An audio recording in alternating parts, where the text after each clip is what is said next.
Hey guys, I painted this rainbow semi-realistic eye using ink, watercolor, and gouache, and I thought it would be fun to walk you through how I use these different mediums together. It really comes down to opacity, which is just how transparent it is, and whether the medium is waterproof. You always have to plan carefully, and this is how you'll know what to use first and which ones you can mix and when. For example, I'm starting with pink ink because my sketch is very light and I want to outline the most important details before I paint it, since the paint will make it impossible to see my previous sketch of details. I can paint in the eyelashes and any other dark details like the pupil and the purple and the eyebrow hairs using colored inks. I know they are completely waterproof, so I don't have to worry about my lines smudging and going to my beautiful skin colored paint once I start using watercolor on top. Pay attention to how all the little eyelashes are not the same. They intersect and they don't point in the same direction. I'm using a reference and I'm trying to capture that lifelike messy way eyelashes interact. Always pay attention to the little details. I also know that I can use watercolor on top of the ink. It's okay to do ink first because watercolor is also transparent and the ink will show through. You can also dilute ink for a washy watercolor feel like I did here in outlining the pink part of the eye.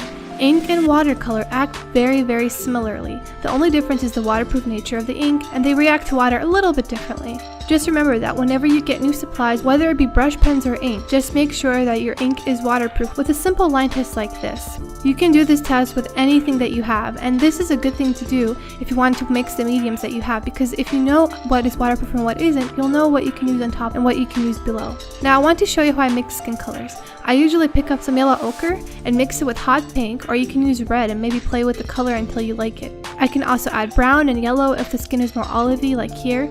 Just check the color that you mix by using a piece of scrap paper. There's really infinite variations on skin colors and what colors you need to mix to get there, so experiment with your set. As you can see, it's a perfect fleshy tone once diluted in water. If I don't dilute it, it will be too orangey. I paint some of the skin, leaving highlights, and then I add some purple to darken it and make some shadows.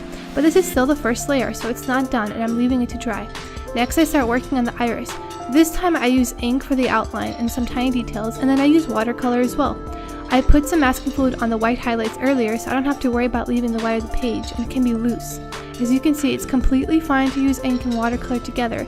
There are very similar mediums. I darken the white part of the eye using watercolor, and I do a second layer for the skin, leaving some texture. Since the skin is done, I can now add something not waterproof on top of it, like shimmering watercolors, which I put around the piece, and then gouache. It's very important to use gouache on top of everything, so only when you're not going to use watercolors again, because gouache is not waterproof and can be reactivated with water unless you get the acrylic version of it. The fun in using gouache on top of watercolor is in its opacity. It's very opaque, and you can add more details in a lighter color, which you cannot do with watercolor alone. Like here I used yellow to make the piece pop even more, and this made a rainbow effect. The opaque nature of gouache makes it a really great partner to watercolor. Just be sure it's used at the end. Now I use a white gel pen to add little details and highlights and around the piece. You can use white gouache to do this instead, but I really like the fine tip of the pen. It's great for making things pop, and that's it. You can find all the supplies I used in this video below, and as you can see, ink, watercolor, and gouache can work hand in hand perfectly. Just be aware of how all your supplies interact, and you're good to go on your mixed media journey. If you don't know how something's going to act, experiment with it. Get a piece of scrap paper and see what happens. Check its opacity, check if it's waterproof, and then you'll have a good idea of how to use it. I hope you guys like this little walkthrough tutorial, and I'll see you in the next video.